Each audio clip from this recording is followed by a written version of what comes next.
ভাই আপনি তো বললেন যে আপনার মুরগি দেশি মুরগি ছিল 16টা, এই সেই হচ্ছে মুরগির খামার না? আমার প্রথম খামার এটাই, এখন পাইলট প্রজেক্টটা এর থেকে শুরু হয়েছে। জি জি জি। তো আমার মনে হয় আমরা মুরগির সম্বন্ধে বলার আগে আপনি হাঁসের ডাক শুনতে পাচ্ছেন।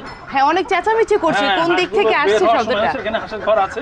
জি জি, চলেন আমরা একটু হাঁসগুলো দেখি। আর এখানে বেশ প্রায় 70-80টা হাঁস এখানে রয়েছে বিভিন্ন প্রজাতির, সেটা আমরা ছাড়ি আপনি দেখতে পারেন। আচ্ছা ঠিক আছে, কি কি জাতের আছে হাঁস এখানে?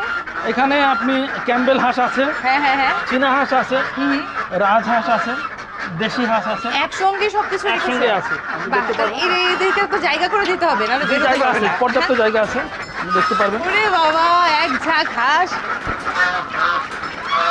খুব ভালো লাগছে এগুলোকে দেখতে। না, এইটা বিভিন্ন রঙের বিভিন্ন জাতের। এদের ডাকই আমাকে মুগ্ধ করে আর কি। এদের ডাক যে সকালে এগুলোকে এখন পুকুরে নিয়ে এখন নামবে গিয়ে খাবার আছে, খাবারটা একটু খাবে, জি জি, খেয়ে ওরা পুকুরে নামবে।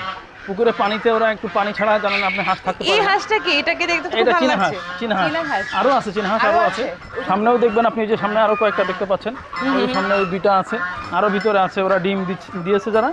আমরা হাঁস সম্পর্কে জানবো, আগে একটু মুরগি নিয়ে কথা বলি, যেহেতু মুরগির কথাই আসছিলাম। পাইলট প্রজেক্টটা এটা শুরু করি এই লেয়ার দিয়ে।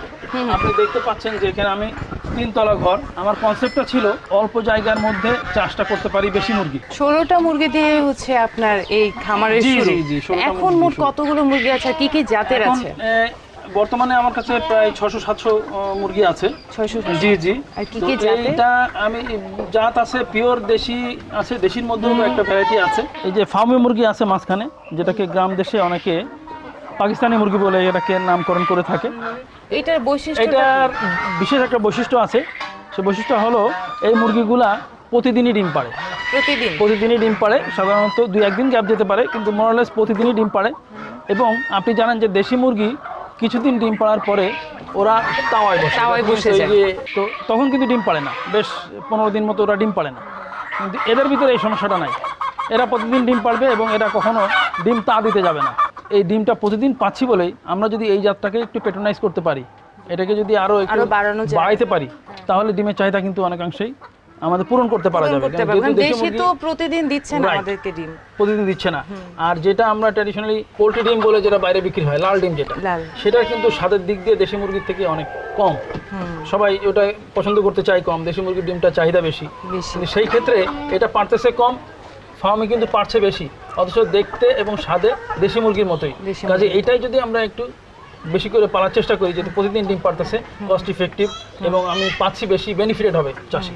তো এই যে ডিমটা প্রতিদিন পাওয়ার জন্য বা দেশে ছড়িয়ে যাওয়ার জন্য কি করণীয়? কারণ হচ্ছে এটা তো পাওয়া যায় না, খুব রেয়ার। না, এটা অ্যাকচুয়ালি আমি যে প্রথমে আপনাকে একটা কথা বলেছিলাম যে বায়োসিকিউরিটি, যেটা আমি যখন প্রথম শুরু করি আমিও শুনেছিলাম যে পাকিস্তানি মুরগি বা ফার্মি মুরগি এটা ভালোভাবে পালা যায় না, মারা যায়। কিন্তু অ্যাকচুয়ালি প্র্যাকটিক্যালি যখন আমি শুরু করলাম, আমি দেখলাম যে কথাটা পুরোপুরি সত্য নয়। ভ্যাকসিনেশন এবং রেগুলার যে খাবারগুলো, ভিটামিন, মিনারেলস, মূলত হচ্ছে কিভাবে লালন পালন করতে হবে সেই সম্পর্কে প্রশিক্ষণটা সবচেয়ে বেশি জরুরি। এটা বেশি জরুরি।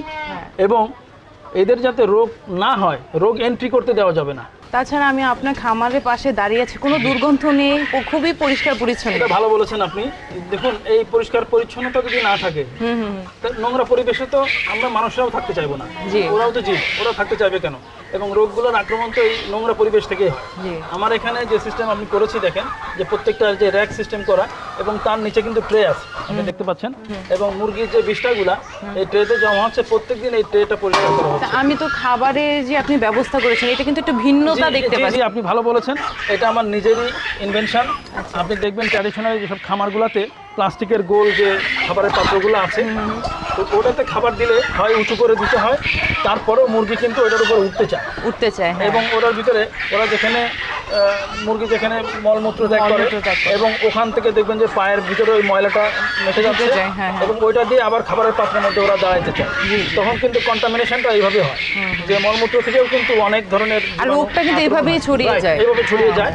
তো সেক্ষেত্রে আমি চিন্তা করলাম যে কিভাবে একটা খাবারের পাত্র তৈরি করা যায় যেটার ভিতরে ওরা দাঁড়াইতে পারবে না, তো বারবার খাবারও দেওয়া লাগবে না। তো দেখেন আমি বক্স সিস্টেমে করেছি, এটা বক্স সিস্টেমের ভিতরে বেশি করে খাবার দেওয়া হয় এবং এটা একটু পেছন দিকে সিস্টেমটা খুব সুন্দর। জি জি, পেছন দিকে উঁচু, ততটুকুই একটা ট্রে আছে, পেছনে উঁচু, সামনের দিকে নিচু। খাবার শেষ হলে খাবারটা সামনের দিকে পড়ে যাচ্ছে। আর ছোট একটা ট্রে করা, ওখানে ওরা মাথা দিয়ে শুধু ঠোঁটটা দিয়ে খেতে পারবে, ওর ভিতরে দাঁড়াতে পারবে না। ভাই আপনি যেহেতু খাবারের কথা বললেনই, খাবারের কথাটা শুনে নেই, কি কি খাবার দিয়ে থাকেন? অ্যাকচুয়ালি খাবার কি কি দেয় এটা না দিয়ে কি কি জাতীয় খাবার দেওয়া দরকার, যে ওদের চাহিদার মধ্যে পুষ্টি গুণাগুণ সব কিছু ঠিক রেখে দিতে হবে, যেটা শর্করা জাতীয় খাবার, আমিষ জাতীয় খাবার, স্নেহ জাতীয় খাবার, মিনারেলস, ভিটামিনস, ওয়াটার, এই এসেনশিয়াল খাবারগুলো কিন্তু মানুষের জন্য যেরকম দরকার ওদের জন্যও দরকার। ভাই আপনি তো মুরগিকে ভিটামিন মিনারেলস বিভিন্ন খাবার দিচ্ছেন, কি কি খাবার দিচ্ছেন, কি পরিমাণে দিচ্ছেন, সেই নামগুলো যদি জানা যেত আমাদের যারা সাধারণ খামারি আছে তাদের জন্য ভালো হতো। মাল্টিভিটামিন বিভিন্ন কোম্পানিরই পাওয়া যায়, ভালো ভালো মাল্টিভিটামিন বাজারে অ্যাভেলেবেল আছে। যে কোনো একটা মাল্টিভিটামিন এদেরকে মাঝে মাঝে দিতে হবে। ক্যালসিয়াম সোর্সটা বাজারে বিভিন্ন ধরনের ক্যালসিয়াম পাওয়া যায়, এইটা ক্যালসিয়ামটা মাঝে মাঝে দিবে। কন্টেনারের গায়ে লেখা আছে কীভাবে ক্যালসিয়ামটা দিতে হয়।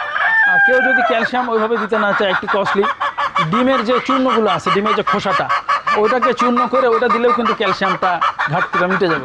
ভাই আপনি বললেন শুরুতেই বললেন যে এখন শখ বসতে হচ্ছে এই মুরগির খামার গড়ে তোলা, তো এখন তো হচ্ছে সেটা বাণিজ্যিককরণও করছেন, বিক্রি করছেন। আমার টার্গেট ছিল যে আমার মুরগিতে যে ডিমটা পাড়ে এই ডিমটা বিক্রি করে আমি এদের খাবারের খরচটা মেটাবো, তো সেটা উঠে আসলো। আর এরপর যে হ্যাচ করতেছি আমার দেশি মুরগির, এখন তো আমার প্যারেন্ট ফুলফিল হয়ে গিয়েছে, আমার প্যারেন্ট আর দরকার নাই। এর থেকে যে বাচ্চাগুলো আমি ফুটাচ্ছি দেশি মুরগির, আপনি জানেন দেশি মুরগির চাহিদা কিন্তু বাজারে অনেক, তো এটা যখন 500 গ্রাম 600 গ্রাম 700 গ্রাম ওজন হয়ে যাচ্ছে তখন আমি এগুলোকে সেল করে দিচ্ছি। এটা আমি আমার ওই খামারে আসে আপনাদেরকে দেখাবো, তো ওইটা সেল করে কিন্তু আমার লভ্যাংশ চলে আসতেছে।